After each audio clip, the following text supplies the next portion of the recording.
Black Power de Angela Davis, os dreads de Bob Marley, o corte Joãozinho de Elis Regina, o lisão comprido de Pepeu Gomes, são cabelos que nos falam, que nos contam dados momentos da história. São cabelos que trazem pra gente mensagens daquele momento da história vivenciada por essas pessoas.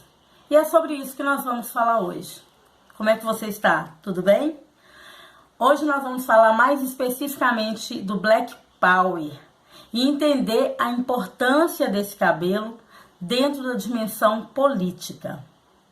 Mas antes da gente entrar no assunto propriamente dito, a gente entender a importância do Black Power na história da resistência negra, é importante a gente compreender que geralmente a gente trata das questões de estética do cabelo, né?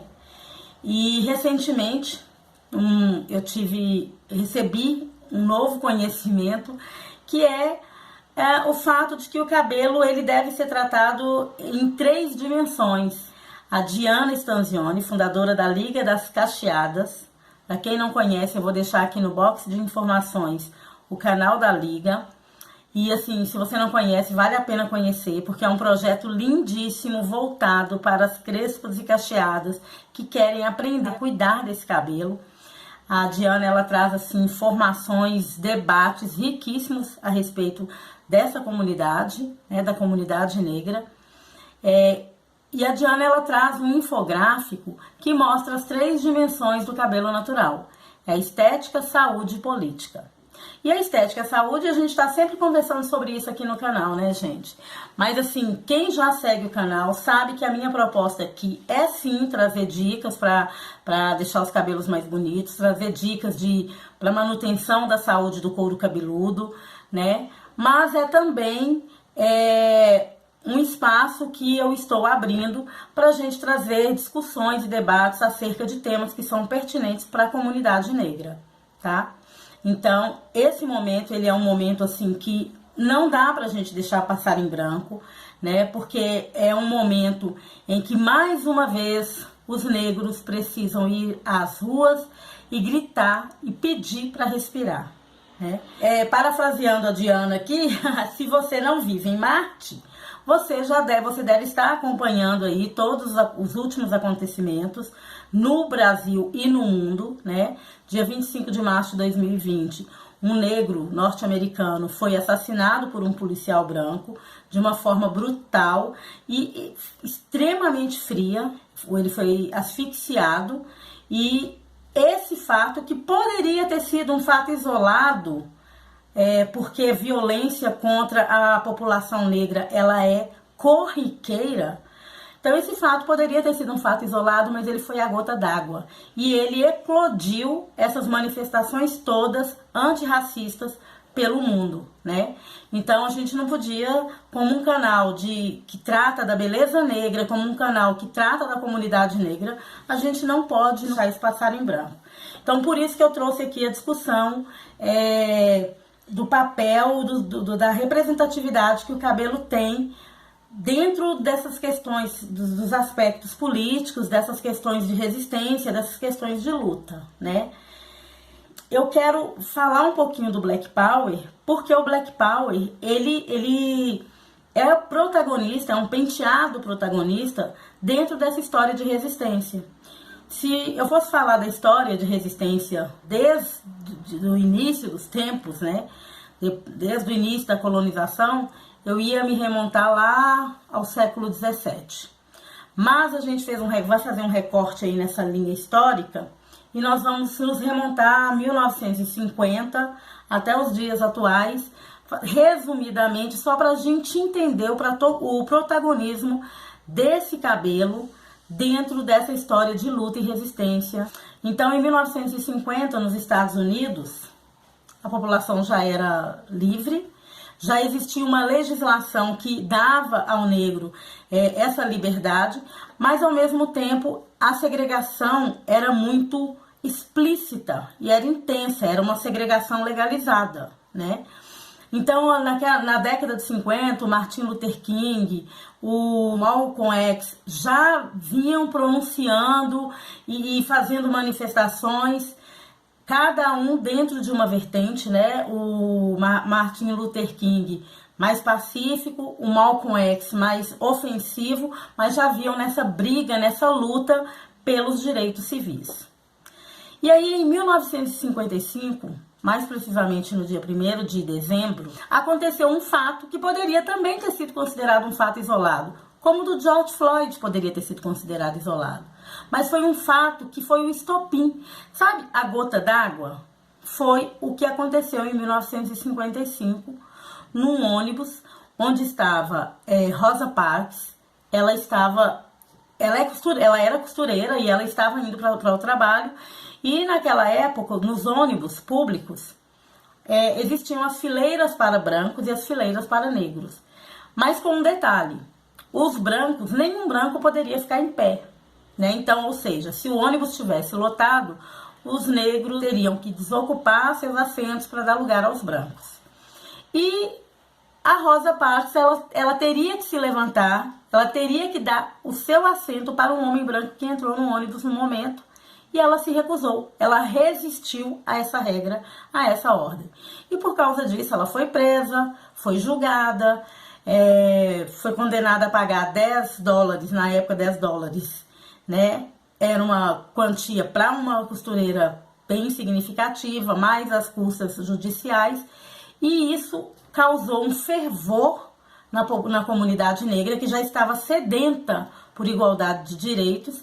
E aí começaram então os boicotes aos ônibus, começaram as manifestações mais maciças pelos direitos civis dos afro-americanos, né? E nesse contexto surge então o partido Black Panther, Panteras Negras. Nessa época, os cidadãos norte-americanos, eles tinham a liberdade de se armarem, eles usavam armas livremente. E o partido Black Panther, ele foi fundado com a intenção de monitorar o policiamento que era feito à população negra, né? E aí eles também se armaram, já que os policiais abordavam os negros armados, os Black Panthers se armaram para poder abordar os policiais que fossem violentos com os negros. Como eles usavam o Black Power, o cabelo Black Power, o Black Power se tornou um símbolo de resistência, ele se tornou um símbolo de luta muito significativo. Só que naquele momento esse símbolo foi rotulado ou foi dado a ele a simbologia de violência. Então as pessoas que viam um Black Power andando pelas ruas consideravam aquela pessoa violenta, marginal, né? Temiam a quem usasse Black Power. Então, o Black Power, esse penteado, ele se tornou a simbologia da resistência porque ele trouxe poder de reação, né? Aí a gente vai dar um salto lá para 1965, quando surge um movimento cultural e artístico chamado Black is Beautiful. Personalidades da música, né? Da música negra, né? Blues, jazz, Nina Simone, Miriam Makeba, elas começam a se apresentar nos palcos com black, né?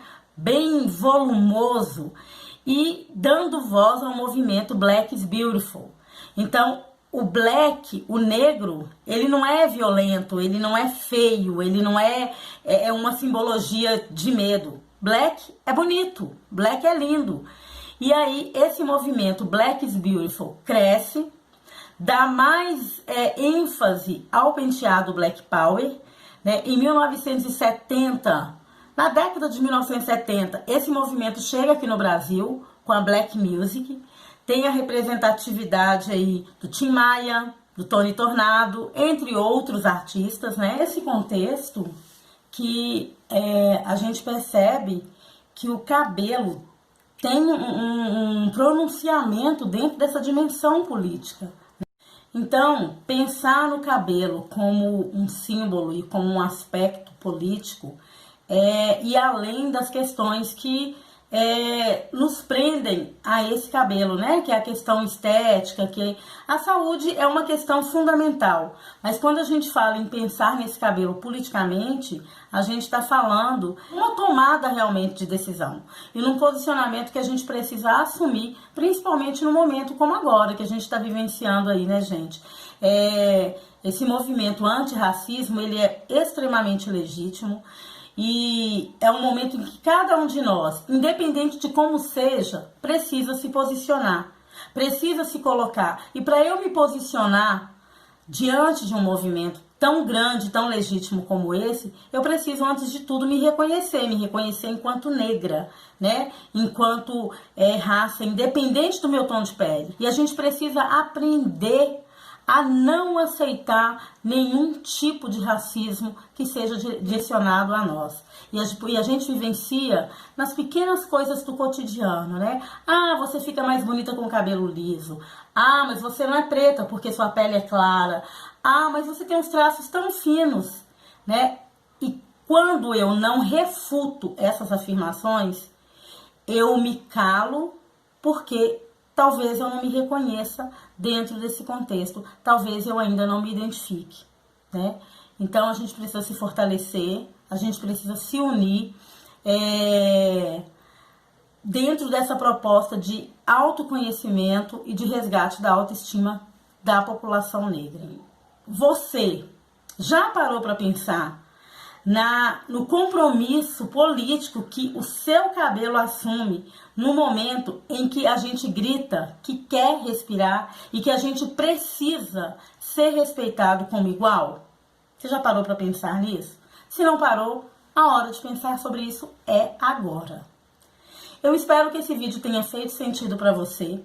Se fez, curte, compartilha com os amigos. Se você não é inscrito no canal, se inscreva, porque a gente vai continuar trazendo assuntos, temas pertinentes para a nossa reflexão. Fiquem com Deus, um beijo no coração e até a próxima.